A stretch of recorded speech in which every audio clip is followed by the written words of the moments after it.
Hello and welcome to this week's episode of Sneak Attack. I'm Reed, your host and GM of this original sci-fi adventure. To my left we have Ethan. Captiosis. Chip. And Lucky. So last time on Sneak Attack, the gang returned to Outpost Beta to turn in their seed pods to O'Malley. While there, they discovered that the hive mind are a more serious threat than they initially had believed, and perhaps they should be grateful for not having a worse experience with them. They also discovered that Para Del Kekri, the Bacarian executive from Adaptive Innovations, had called them personally to do a job for the company. Then, T got some new healing bots, is getting some new healing bots, while Ethan got some used perpetual motion augment that definitely won't have any repercussions later. Now, we jump to Lucky as he attempts to track down a local vape shop. Indeed. So, Lucky, what are you looking for? A vape shop. Great. Anything in particular? I'm looking for a vape shop with custom augmented vapes. Okay. That can provide different abilities or benefits. Okay. So, I want to weaponize my smoke. Drugs. Weaponize the vape. Okay. Yeah. So, Outpost Beta is like its own little functioning mini city, complete with like a good and bad part of town, different districts depending on the nature of businesses, as well as sections divided by racial separation. Yes. So, despite all of this diversity, there's really only one vape shop in the entire outpost. Whoa. And it's in the Praetorian Misdrift district. So, What's it called? What? Vape shops always have the best names. What's this one called? Oh, well, we'll get there. Okay. So, Tobacco for less. so you're pretty familiar face in the shop, but the area around it still leaves quite a bit to be desired. Yeah. Actions that are deemed illegal or at the very least like unseemly take place right out in the open. Yeah. And a whole host of Praetorian ruffians kind of stare you down as you start Yes. weaving your way towards this shop. Can I ask a small world building question? Hey, you can ask a big world building question. Maybe this is big. How exactly does vape factor into my religious practice? Because we just riffed on it ever since you said, oh, you have like a incense vape. Yeah. But what is it? What's the significance actually? Is there significance actually? Can I make it up? Do I have the ability Significance meaning, I mean, what's the significance of incense? Yeah. You know what I mean? Like, That's a good question. so I think to you it might mean one thing, like to others it might just be a way to like calm the mind and Okay. maybe Okay. attune more completely. You know? Okay. I think people might use it for different things, but I think that's probably the intent. Is just to much like the whole rub lavender on behind your ear or something, and all of a Gotcha. sudden you're It's a little bit like essential oils. kind of, but maybe with a little more like history to them. Okay. Yeah. Cool. Again, like I don't think there's any like science behind it. It's probably more. But it's not a strictly religious thing. No. Okay. That's more Like- what I was curious about. Yeah, like people who light incense or light candles aren't necessarily about to engage in a religious ceremony. Just Right. like not everyone who vapes in this world is necessarily like calling to a god. Okay. But okay. in your case, it helps you in whatever way you deem. Connect Yeah. with her. Yeah. Yeah. Helps me reach inner balance. Sure. Calm my intense nerves. Yeah, and I think as someone from your background, that probably becomes helpful. Okay. Cool. Cool. So you move past the crowds and you bump into several tall, like heavily tattooed Praetorians on the way to Smoke on the Slaughter. It's a combination vape and weapon shop. I love this place. The weapons here have been known to have unintended consequences, so most people prefer to buy from Jamar down at Itchy Fingers. Yeah, Jamar's my dude. but this He's is an working option. on that. Yeah. Working on that shotgun for me. That's correct. But this place is an option as well. So you walk into the shop, and most people inside don't give you the same attention as you received on your walk there. There's a few people milling around with a handful of like younger Praetorians. They're standing in the corner taking vids of themselves, posing with different weapons. Okay. And they're Anybody in there with socks and flip flops? socks and flip-flops. The dude? Shorts. This is the dude to buy? Shorts with the t-shirt tucked in. That says Vape Nation. A little bit of paunch on their belly. I see. Okay. Ethan. No, there's no one like that. Ah, bummer. So you recognize the guy behind the counter, though. He's Okay. a Praetorian that is surprisingly unadorned, like lacking many of the conscription tattoos you'd expect. Really? Yeah. He moves like slowly through the shop, kind of with, let's say, like great purpose and deliberation. But he approaches you. He goes, "Hey, what's up with you, my boy? Back again so soon?" Yes, I'm very happy with the essence that I have retrieved from you thus far. Ah, good man, good. What else can I help you with? I'm curious, is there any way to... Kind of gets like a little close and a little conspiratorially says, weaponize the vape.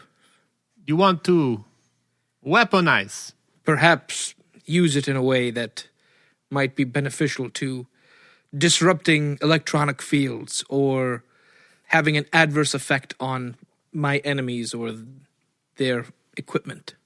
But son, you inhale the smoke first, Yes.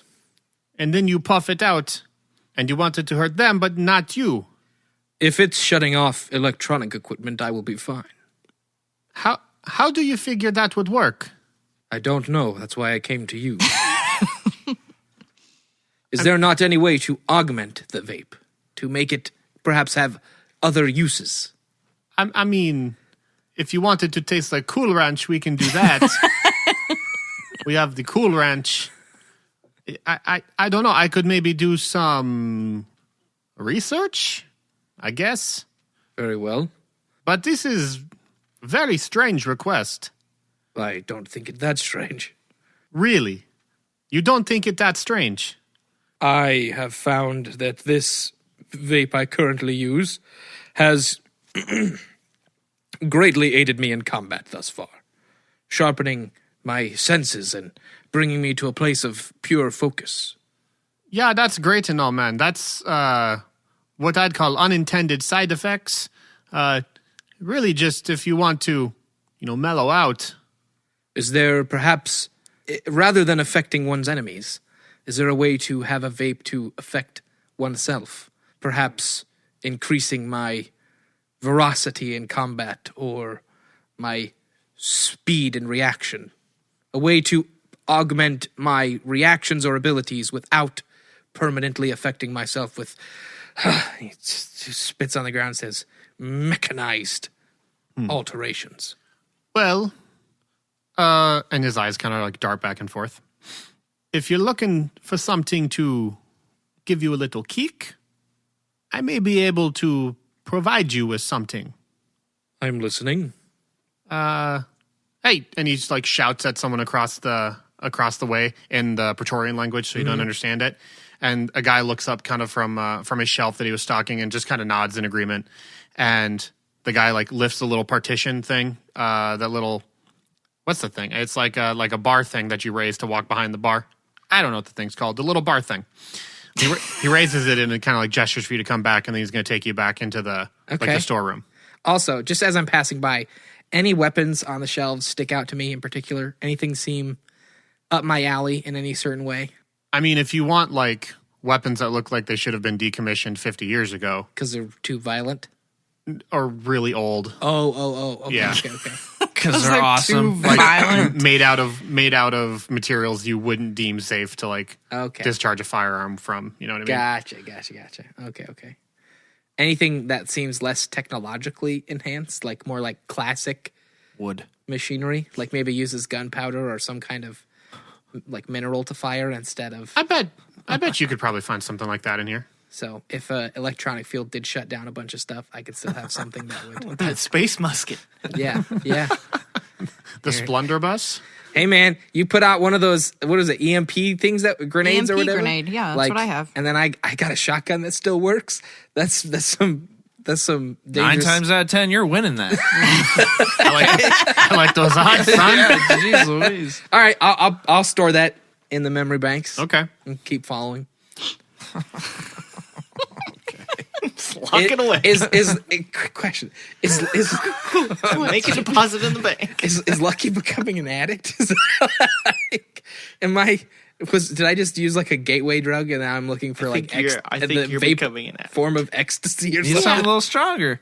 Yeah, I think you're definitely sucks. you're going down that path. Okay. But he kind of pulls you into the back room, and he's just got like boxes and boxes of stuff stacked up. A really like desk that's in shambles. Yeah. Just stuff strewn everywhere on it. Kind of sketchy. Yeah. Oh, yeah. The whole place is sketchy, but this is like where the sketchy originates. Okay. And he, This is where the sketch is drawn.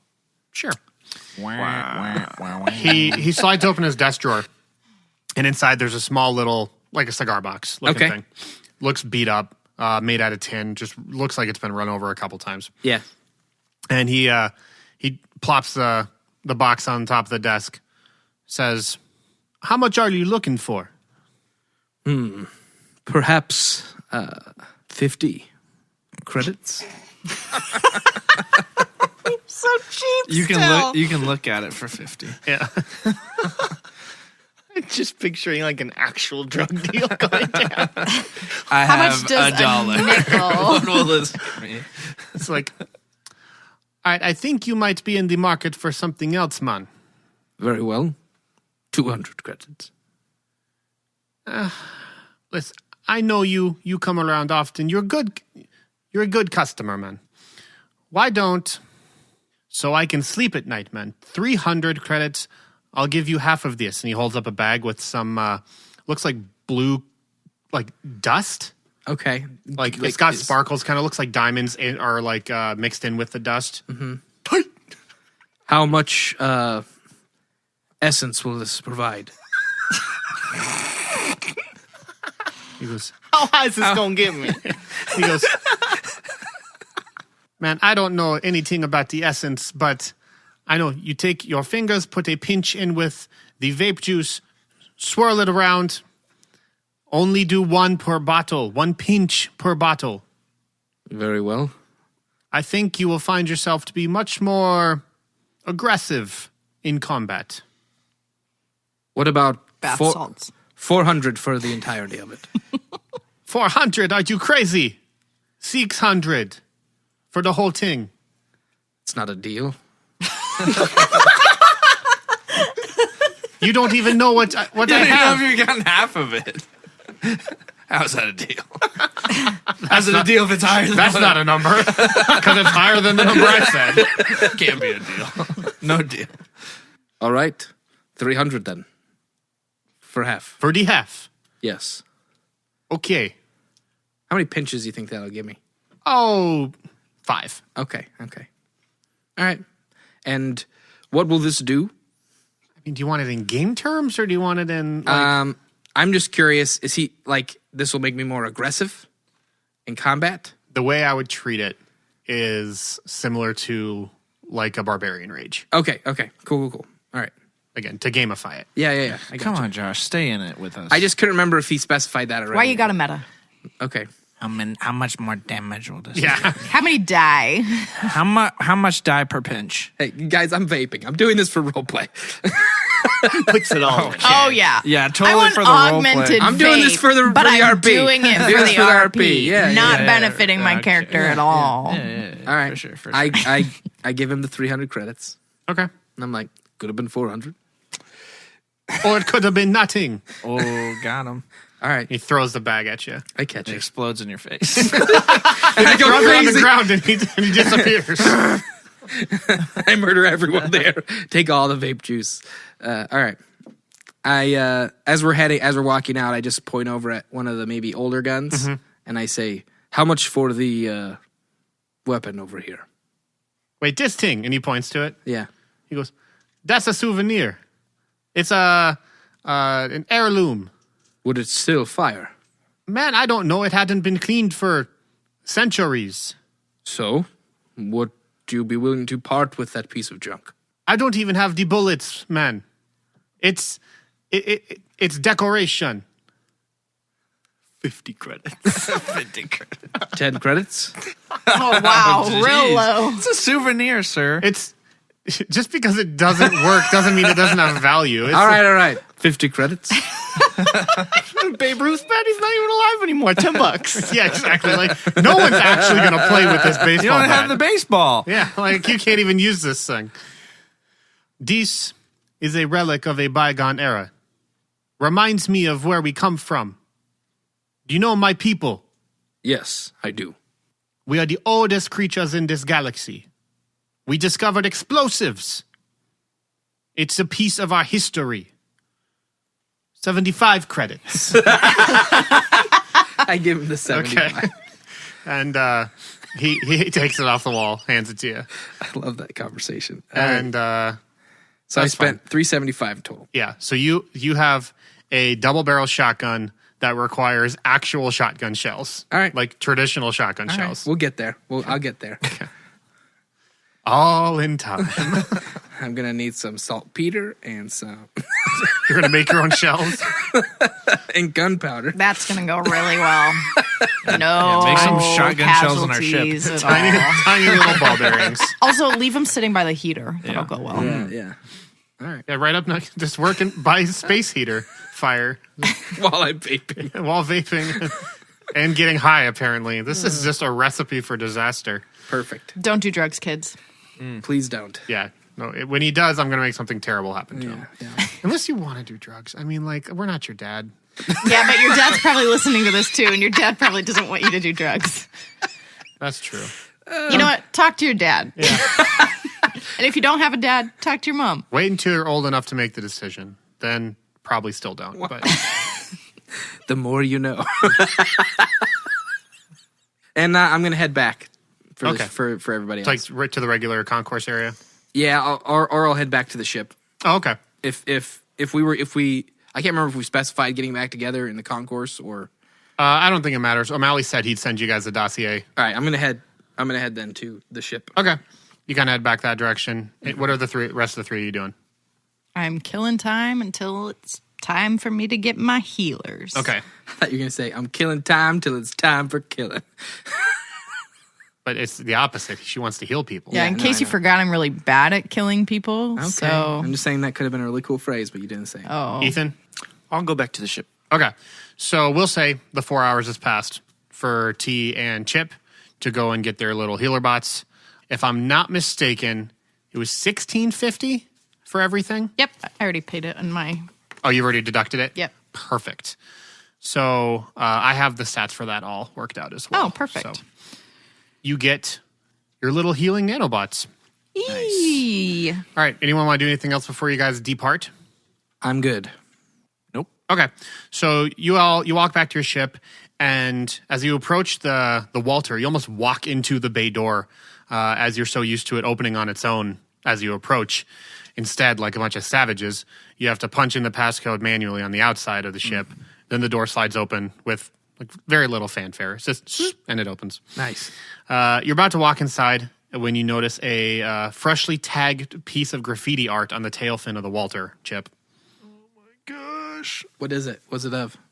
Just like a symbol, like the Tyrellians tagged your ship again.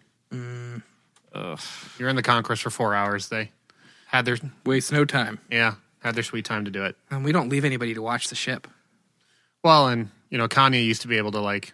Kill them. I mean, it got tagged while Kanye was still there last time. Well, he even said like, I can't kill him. What do you want? What do you expect me to do? Scare them off. Scare them off. Boot up the engines. Boot up the engine. We need to start docking at the ritzy side of. You got money for that? I mean, we got quite a bit of money for the last job. That's true. You did. I'm not spending my money on that. I got robots to buy.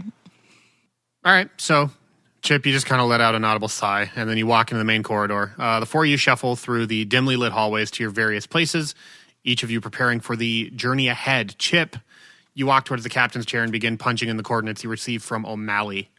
What are you guys doing? Anything you need to accomplish or do before you guys take off? Laundry.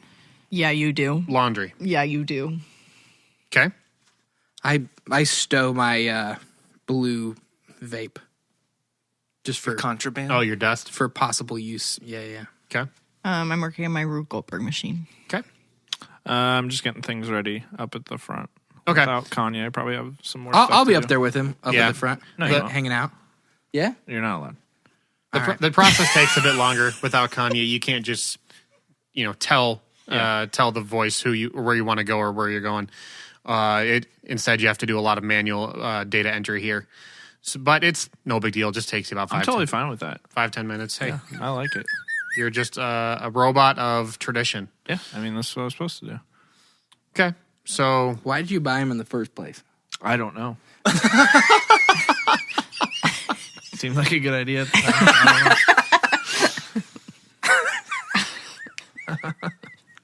I you guys all settle in.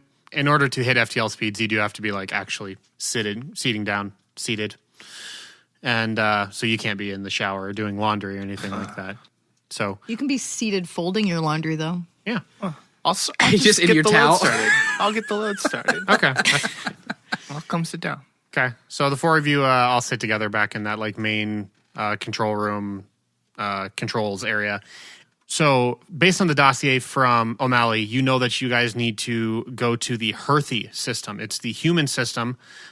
Specifically where you guys are going is the planet Dontari. Ethan, you're very familiar with this system, being a human, because this is the system that you grew up in. Mm-hmm. Grew up, I guess, is kind of a loose term. You floated around. Yep. So you're heading to adaptive innovations to meet with Para Del Kekri for a mission that is involving espionage. Is really all the information you were given, and so you need to go there to specifically dock at the Adaptive Innovations headquarters, meet up with a representative there, and then they will fill you in on all the details further. So the Herthy system is pretty far away from Outpost Beta, like I said, about half a galaxy away. And so the trip will be pretty lengthy, but not anything that you have to stop a refuel for. Any questions about anything so far? Nope. Cool. Dontari, as all of you guys know, like this would be common knowledge, is a very, very wealthy planet within the galaxy. Adaptive Innovations is not the only major company, like major business that sets up residence there. So this is kind of like, you know, the New York City, the financial hub, the tech hub, kind of the galaxy. A lot of innovation and a lot of new products originate from this area. So you guys disembark from your terminal at Outpost Beta, get out away from space, and then punch it into FTL speeds. You guys are traveling for as long as it takes, a long time, I assume. And finally, once you've reached your destination, the ship lurches out of FTL speeds, and you are on the backside of this really beautiful-looking nebula, and it's filled with these amazing purples and green gases, kind of like a giant space cloud. Peering out from behind this site is your target, which is the planet Dontari. It's a beautiful green and blue planet with two small moons orbiting around it, and Dontari makes up about 15% of the entire galaxy's wealth. Like, if Dontari were to explode, pretty much the entire galactic economy would implode along with it. So businesses from all over the cosmos will establish their headquarters here for tax purposes, and Adaptive Innovations is no different. On your descent towards the surface, 3 short beeps fill your intercom, and a voice fills the cabin. It says, "Hello, T-88. This is First Officer Alexander Stanton of the Dontari Defense Force. I have here that you have clearance to land and are a guest of Adaptive Innovations. Is that correct?" Yeah, that's correct. All right, thank you, sir. Please park your vessel on dock D18, and someone will be there to greet you. Would you like anything upon your arrival? A hot tea or an espresso of some kind? No, that's fine. I'll take an espresso, please. No. That's wonderful. Anyone else? Tea would be wonderful. No. Yes? Do you have mint? No. No, mint tea. No. I'm not mint. Tea. Earl What? Grey hot. What? So I'll have some amount of beverages for you guys when you land. Please and thank you. Just go ahead and park when you get here. Thank you. And the comms go silent. So as you enter atmosphere, you make your way towards the landing pad, and the city begins to kind of form underneath you. Interplanetary travel is very unique in the future in that you aren't designated by natural land masses or naturally occurring formations in order to determine where you build a city.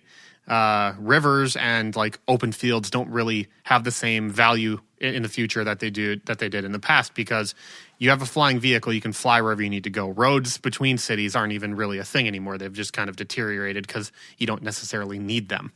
So it's a little strange in that when you don't really have like these big connected hubs like we're used to. It's just kind of like an outpost here, a spot here, and another spot here, and they seem very disconnected. But so you're kind of flying over this very beautiful ocean, and then suddenly it turns into land, and this city starts forming beneath you.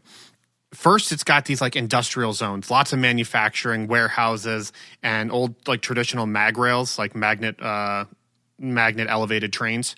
They cover the ground with the kind of blue-collar economy that makes most of these planets function. Then kind of built right into these factories and warehouses are these really small houses and shacks. And they kind of, like, as you keep traveling further inward, they kind of start to replace the factories. But the quality of life in this area is still incredibly low. There's like thousands of these shacks and stuff covering hundreds of square kilometers of this planet's surface. And you see, like, vehicles are on fire, piles of trash are stacked up higher than some of the buildings, stuff's overturned, stores have been looted or just outright abandoned. This kind of looks like a lawless place, like just filled with crime and neglect. That's been completely ignored by Dontari and the rest of the Hearthy system as a whole. And then, like, as you keep sailing over this land for minutes, the ship kind of just jerks up and starts flying upwards. And you kind of break through this low-lying cloud of smog and haze and filth. And you burst out of that and you see this like pristine glow of like a blue sky, warm sunlight. It just kind of bathes the ship in this really beautiful, clean air.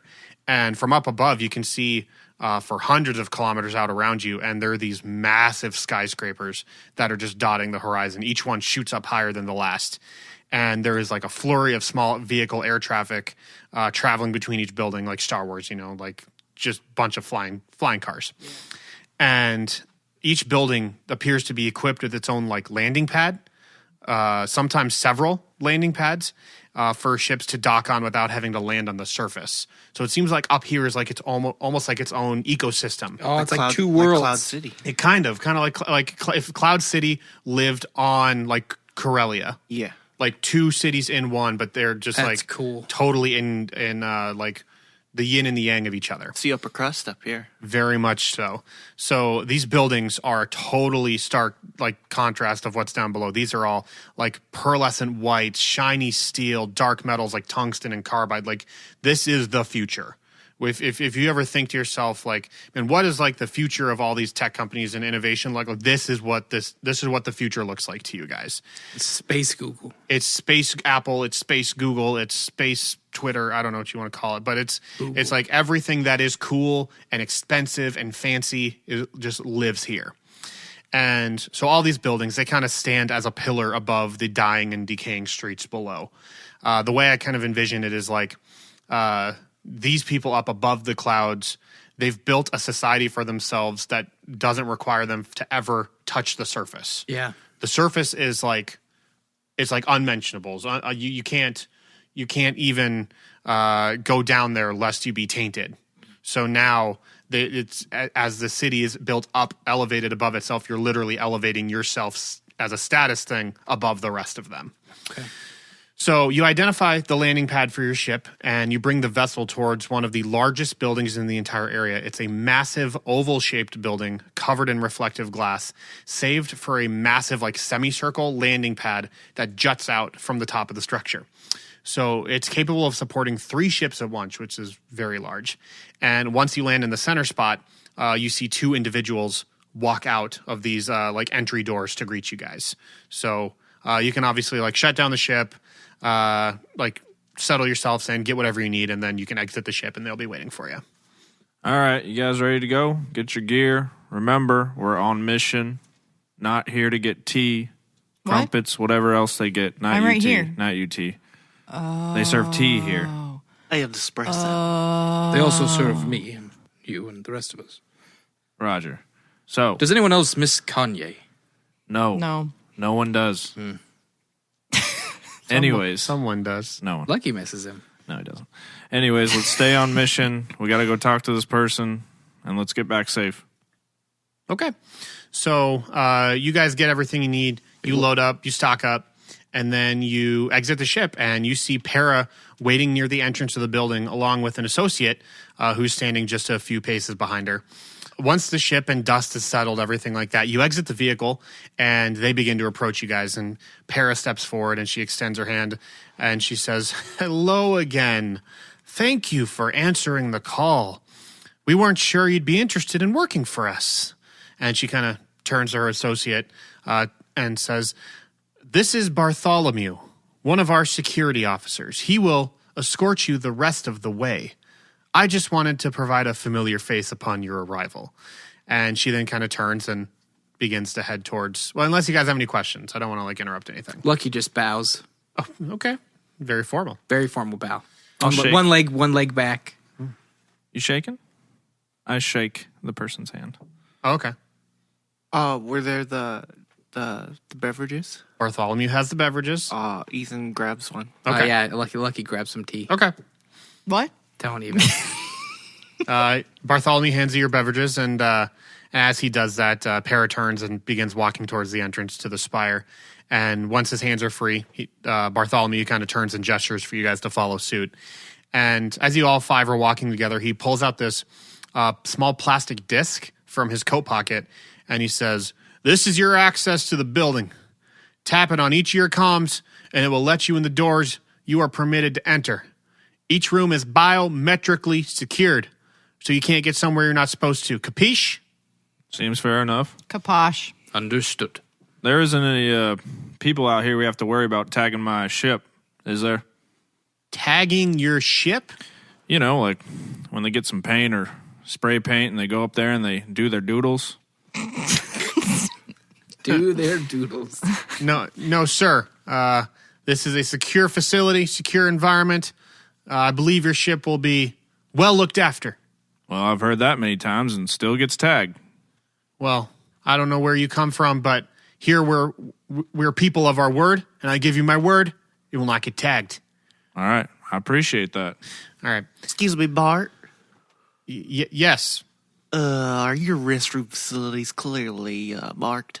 We have several restrooms at your disposal should you need them. Oh, I definitely am gonna need them. Did you bring extra pants? Oh well, I always got an extra pair. What kind of tea are you drinking?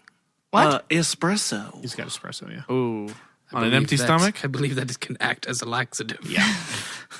Only if your body's not adjusted to it. This isn't IBS. This is purely diet. I want to be very clear. He doesn't know that. So, Bartholomew continues. He kind of just like shakes his head, dismisses the question. He wants to be polite, but you are kind of testing him a little bit. He says, "So we'll be meeting with Bernard Aldrich. He's our VP of security. And after his current meeting has concluded, we'll go over the details of your mission. Is that clear?" Roger.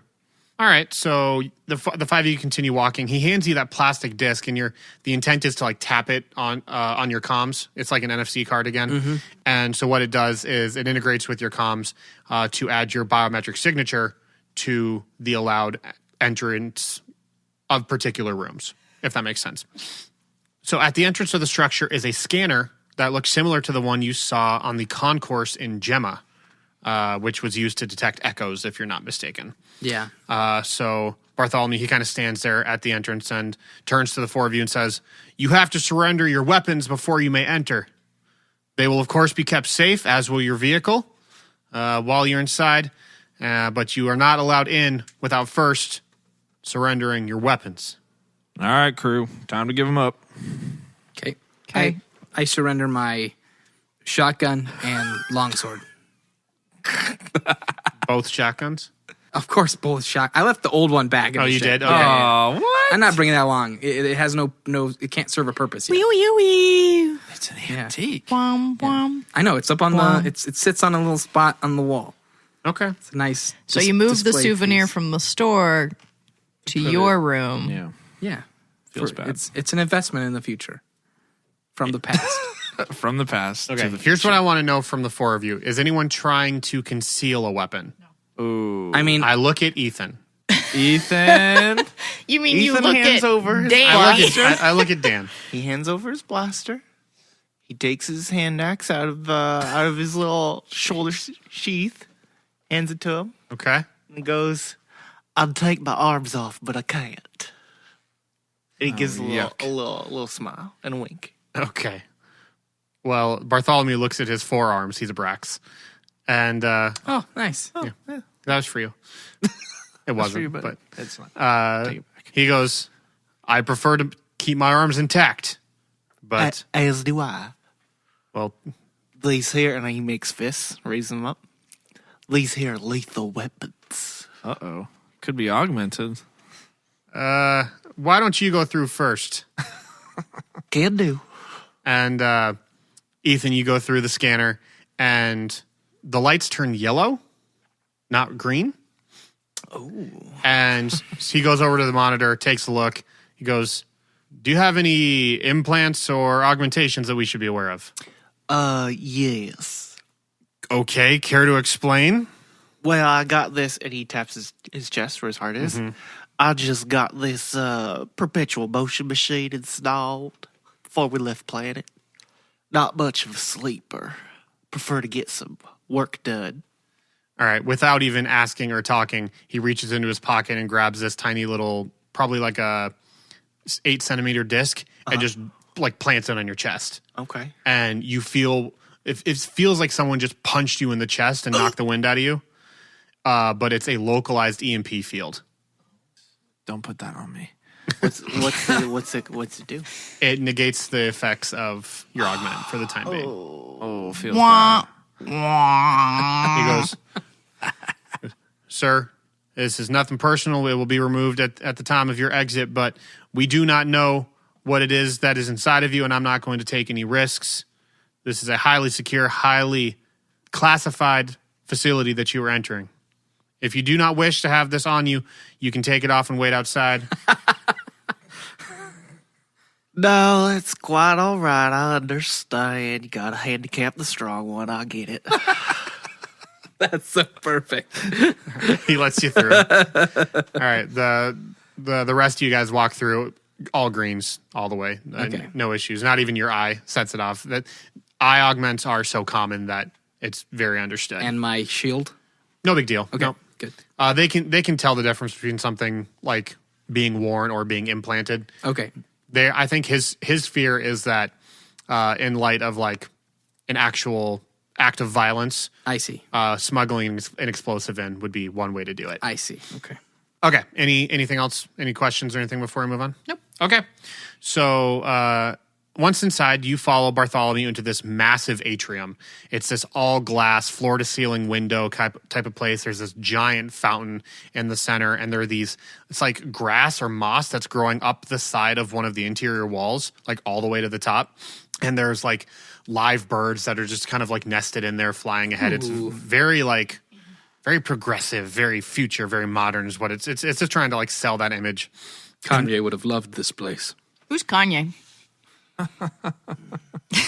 There are dozens of people milling around, moving quickly from one place to the next, and many of these inhabitants of this great hall are not dressed as you would expect, but rather they're wearing like quite casual clothing, like you would find at like a barbecue or a beach party. Oh. There's like a small team that zips by on hoverboards, and they pay no attention to where they're going, but they're using their transport as an opportunity to discuss some market strategy for foreign. You don't really understand. They zip past too quickly. Millennial culture. Millennial culture, am I right? But Bartholomew, he leads you to an elevator and presses the button for the 32nd floor. And the doors close behind you guys, and he just kind of stands there. Oh, this is awkward. Facing the door. Is there any elevator music? Definitely elevator music. Where is it you hail from, brother? Hail? You are Brax. What gave it away? He holds up his second arms. Does a little like, wavy hand with each. Jazz hands? Yeah. He goes, while I may be a Brax, I was born here. My family moved out of the Helios system, years ago. Generations ago. I've never been. That is unfortunate. There is much heritage to be found. I'm happy with my position here. I got a good job, worked my way up, and now I'm here on the door kind of dings and it opens and he says, 32nd floor. You live on the 32nd floor? No, I don't live on the 32nd. He just walks out and ignores you. But as the doors open, you're greeted by a much different sight than you had left. The steel and glass and like modern kind of approach to the decorations have been replaced by these deep, dark woods and this extravagant stone and marble work. And the lobby you're standing in is even more elegant than before. And this is clearly a reflection of someone's supremely specific styles or tastes. Bartholomew stands silently for a few minutes, when a door at the end of a hallway on this 32nd floor, it opens, and just dozens of men and women start pouring out from this room, all different races. All of them look just like regular people to you. No one stands out as being special or important in any way, except for one woman, a human woman by the name of Margot Renoir Pierre. She leads the charge out of this room, and you immediately recognize her as the CEO and chairman of Adaptive Innovations. Her face is plastered all over the outer net every time she makes a big announcement or makes a big speech or has one of these big keynotes. She's kind of like, she is the face of the company. She's grown it to what it is today. And to see her kind of like in her natural environment is almost like starstruck for you guys. Again, like, you're not necessarily like businessmen or women, but you understand, like, this is a very powerful person. Household name, kind of. Definitely a household name.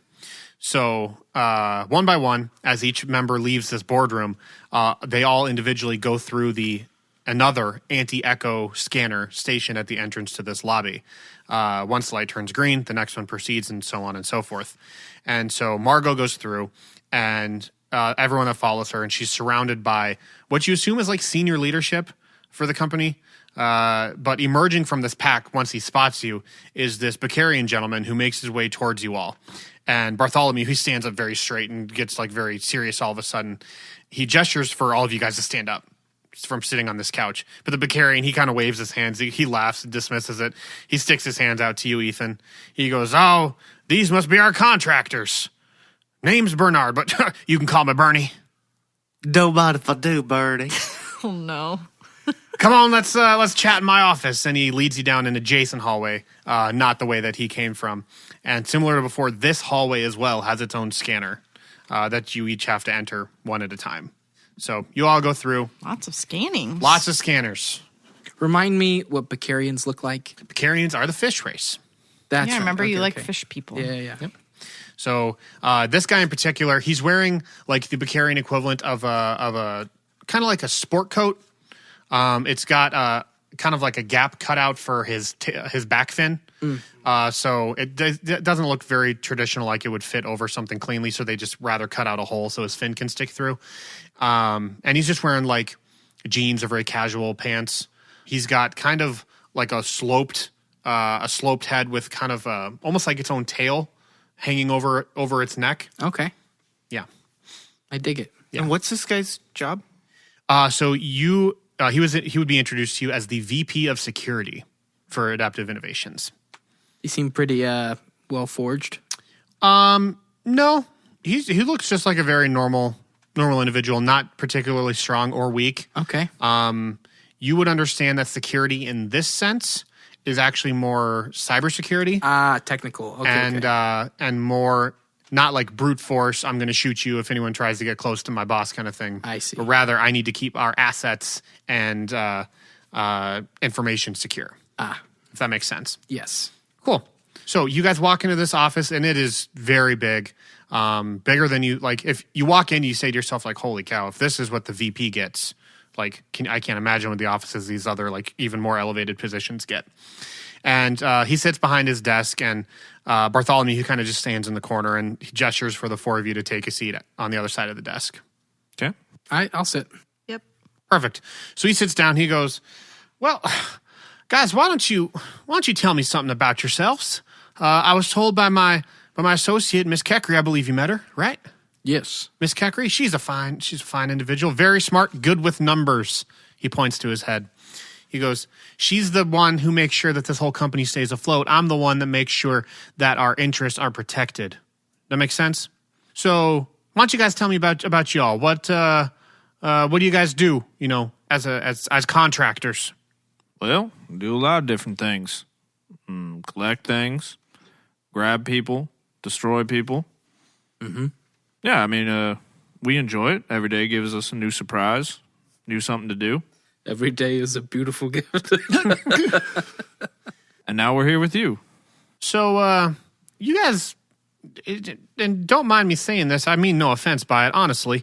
You don't necessarily look like the mercenary contractor type. Well, I'm actually a space pirate. Name's Ethan Cole. You can call me EC, though. Space pirate. So you like Steal ships? Well, whatever you need. I believe he more values the identity of a pirate. He kind of nods at the guy like, you get what I'm saying? Like, Uh-huh. So you steal what doesn't belong to you. Oh, no. I see myself more as an entrepreneur. And what's your latest preneur? Well, cousin, my latest preneur is this here, perpetual motion device. He taps in his chest. But, seems you're... Bartholomew kind of like looks over at Bernie and just kind of nods, like gives him the look like it's okay. But Bart over there put this little fancy disc on it because it seems I'm a bit too powerful for this organization. So which one of y'all would you say is in charge? T points at Chip. Lucky get thumbs over to him. Okay. I tip Ethan my hat. puffs his chest up. We both stand. He goes, you seem swell and all, but I'm going to talk to the robot if you don't mind. Oh, sure. He goes, Unit T-88, if I'm not mistaken. Roger. I was born T-88, but I got different parts on me from scrap bin. Well, what do you go by now? Well, I go by Chip. Chip. I like it. It's simple. Yeah, that's what I think. You're an older model, aren't you? Well, probably as old as they come. I haven't seen a functioning T-88 in, gosh, 12 years or so. Well, kudos to the family that put me back together. Oh, no, we build them right here at Adaptive Innovations. Well, not when they found me. Well, I'm sorry to hear that, but in good working order now, and you seem like a smart individual. What is your team capable of when it comes to espionage? Espionage. Well, done that a couple times. I wouldn't say that's our strong suit. What is your strong suit? I am the strong suit. Nope. Brute force kind of guy. Indeed. Very aggressive. Ethan's like slowly sliding out of his chair to the floor. And then when he gets to the floor, he's just going to like roll away quietly. What are you, a cartoon? This is a meme. You're just a meme at this point. You're the Bart Simpsons fading back into the bush. That's Homer, not Bart. Oh, sorry. I don't watch Simpsons. Well, Bernie, as you can tell, we have a very diverse team. But when the stars align, we can get any job done. Okay, well, the nature of this job is definitely a more light touch than All right. smash and bang. You know what I mean? Those are my favorite, but I understand. We have a light touch with T over here. One of the best. Her eyes get wide. Don't look at her directly. But yes, she is She the shakes best. her head. Don't look at me directly. Don't look at me. Nobody look me in the eye. You grab the dust. Ethan pops up like 15 feet away. Stop. Bet you didn't even see me leave my chair. No, we literally all saw you. Bartholomew is behind you and puts you in a chokehold. Bet you didn't even see that. Listen, this may have been a mistake. That's not true. Let's cut to the chase here. I don't like all the small talk. If we can just get to business and we can be on our way to help you, or if this doesn't work out, that's totally fine. We can get back to our ship with no tagging. We found your Peritel Kikrin as one of Excuse me. one of a group of captives. We snuck into the facility, unknown to those who guarded it, killed the assailant within less than a minute, and risked no others' lives. Very true. Thank you, Lucky. Wait, Our record should speak for itself. she was held captive? Indeed. She failed to mention that when she recommended you. Good job, Josh. Josh. Come on. That is how she got our card, or how we acquired hers. Yeah. All right, I'll shoot straight with you. That seems like the kind of reconnaissance mission we need for this job. But, all right, I'll lay out. I'll be vague with the details. You tell me if this is something you can do. Are you familiar with a group of people called Marauders? Checks out. Have you ever encountered these Marauders before? Yeah, actually you have. Oh. Marauders from Otters, I believe is what you said. Oh, Marauders from. Okay, yeah, we have, So, you know how dangerous of a group this can be. of course. Well, there's this faction of marauders. They call themselves the Collective. And they're attempting to shut down the defense systems of some very important locations around the galaxy. We believe they're preparing for a larger attack of some kind. All right. Don't you think the name The Collective sounds a little culty? Well, they call themselves that. I mean, I don't know. Like, maybe when you're talking to them, you can ask them. I will. Thank you. I'll let you know. Yeah, report back. I will. Okay, the price is going up. We fear that they're developing an artificial intelligence to inject into these defense systems, overtake them, and turn them against their owners.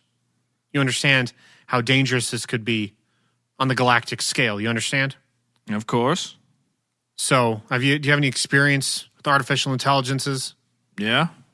Oh, you do? Is not Chip intelligent artificially? Yeah, Chip, unless through some malicious code additions, Chip operates within his parameters and directives. Is that correct? Correct. Would you like to hear them? 3 prime directives, please. Well, cargo, crew, comfort. See, every robot has them. Every robot has 3. And no robot, by programming, is allowed to harm another creature without first being put into harm's way. So, while Chip is capable of independent thought, independent behavior, his directives supersede all other logic. With artificial intelligence, that is not the case. This software can go in and make its own decisions. It can form its own thought processes and logic to determine outcomes outside of its original programming. Does that make sense? You know why this is so dangerous, Lucky? Why is that? Let me paint you a picture here, Lucky. What's one thing you like a whole lot? Vaping. Loaded question. Balance. Something tangible, Lucky. Something tangible. What do you have, like a favorite toy growing up? Something that you really just couldn't live without? I enjoy my ceremonial sleeve. He kind of points to the sleeve on his left arm. Great. We can use that. It's a little bit outside the box, but we can use that. Follow me on this mind journey here, Lucky. Imagine that there's a company out there that's been tasked with making these ceremonial sleeves. That would be ridiculous. They are handmade on the Brax homeworld. He kind of rubs his head with his fins. And he goes, let's hypothetically, fire trucks, toy fire trucks. Very well. I've never had one. Let's say that you love toy fire trucks. It's your favorite thing in the world. You collect them even. Now, let's say there's a factory out there whose job it is to make those toy fire trucks. They have to buy the metals or the plastics that go into molding these fire trucks, the electronics that go into the lights and the wiring for these trucks. Maybe it's remote controlled. They have to buy the RF chips and everything like that. Are you tracking with me so far, son? I suppose. Well, let's say that this company, they develop an AI to automate all that, to find supplies all on its own, to reach out to these companies to broker deals, and to go through their finances even. Look for ways where they can make more money, eliminate overhead, really streamline the process. You still with me here? Yes. So, an AI running that entire organization then has the capacity to supersede conventional logic. You, if you were the owner of that company, you would look at it and say, well, I need to talk to this company to get the plastics and this company to get this and blah, blah, blah. What happens if there's a shortage? Well, I either have to go to a different company or go somewhere else or wait until the shortage is done or blah, blah, blah. There's a whole host of different processes you go through. But when an AI gets it in their mind that the most important directive prime numero uno, is make me a toy fire truck, it's going to go to any lengths it can to accomplish that goal. That means, say there's a plastic shortage on one of the planets that it gets plastic from. That means it will look for the root cause of that shortage. Say there's a civil war going on and there's a blockade. No trucks or shipments can get off the planet. They might just kill all the humans on that planet, and congratulations. The Civil War that was causing the blockade, that's done and over with. So now our shipments can get out. Or say you need to mine some copper for your wires, but there's a copper mine shut down because some dictator overtook and is now charging crazy prices, and no one's able to work, and everyone's shut down. Well, guess what? You eliminate the dictator, and then you get your copper mines open back up. You see where I'm going with this, son? It goes to the farthest logical extreme to accomplish its goal, even to the point where it's willing to take a human or an organic sentient life just to accomplish its task. And we can't tell it not to because it's thinking independently. You with me, son? I suppose.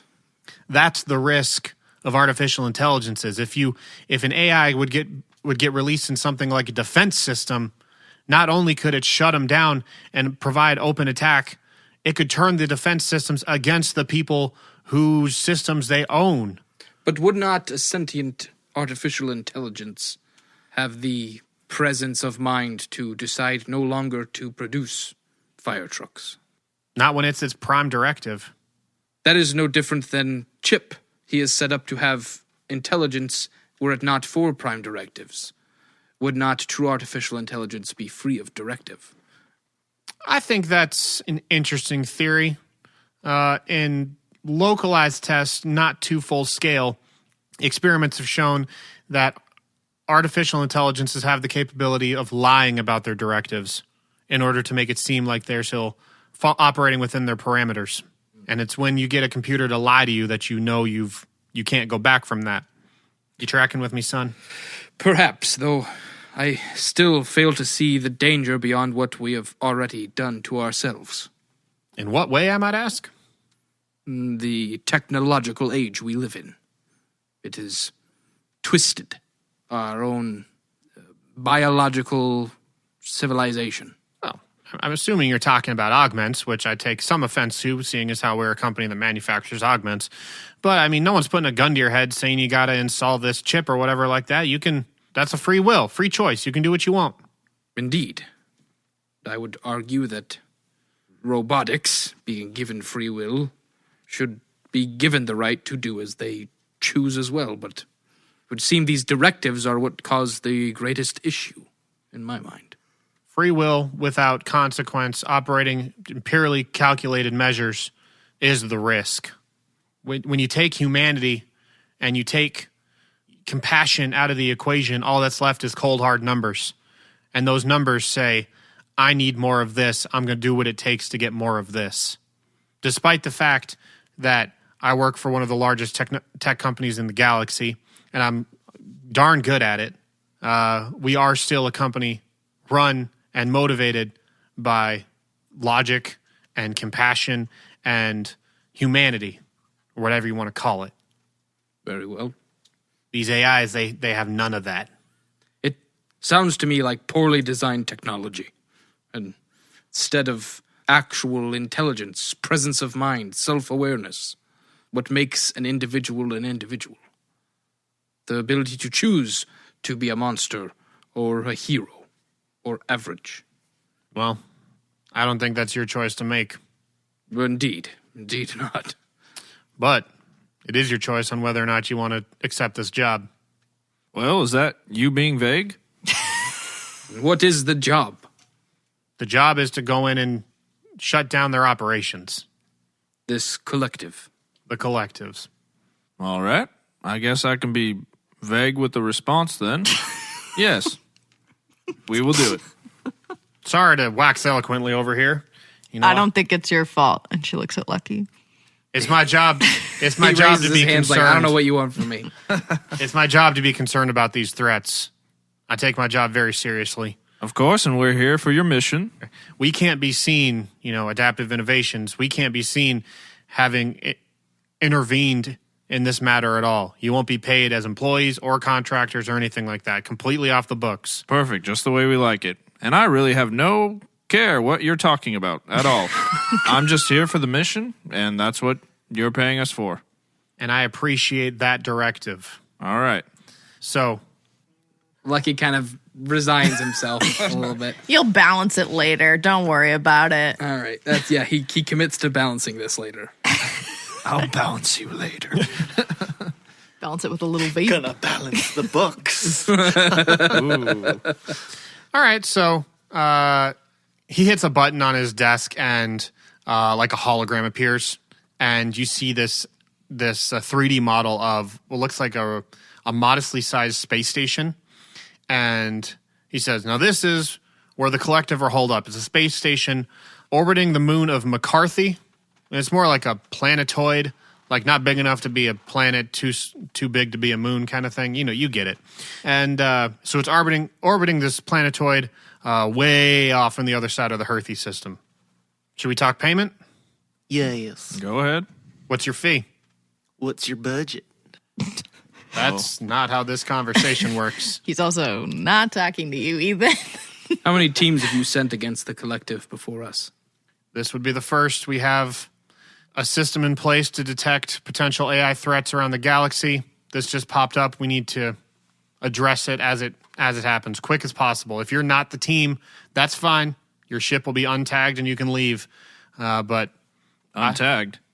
untagged, I believe a team of this size with this composition might be just what we need to infiltrate the collective and shut them down from the inside out without making too big of a splash. You'd be correct. Well, espionage and maybe a little bit of killing. I'm looking at about 4,000 spucks each. Done. All right. It's low for my mind, but I agree. Well, Lucky, you can always talk to him about your own fee if you need to, but I think he's talked to him enough. 4,000 is fine. He stands up and goes to shake your hand, Chip. I shake it. All right. And the hologram kind of zoop and looks like it gets like teleported to your comms, and a little miniature version of that model appears in your comms, Chip, so you can examine it from there. Okay, I think that's where we're going to end it for this episode. You've got a new directive, a new job from Adaptive Innovations. 4,000 each. Way to go. I wouldn't even have We pitched might that, die, that so much. I don't know. We might die. Hey, more shares for the one who survived. That's right. The one? Just one of us? Just one of us. Yeah. We all know it's going to be, Walter, the ship. Yeah, just the ship first. He becomes sentient. I meant Who Ethan. needs Kanye?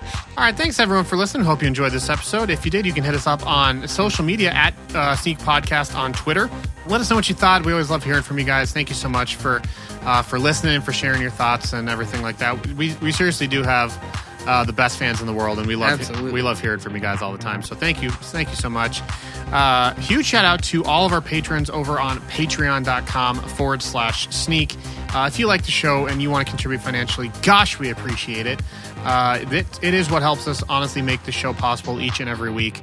So thank you to everyone out there who supports us on Patreon. There are a bunch of different bonus and behind the scenes stuff you can get access to if you were considering being a patron.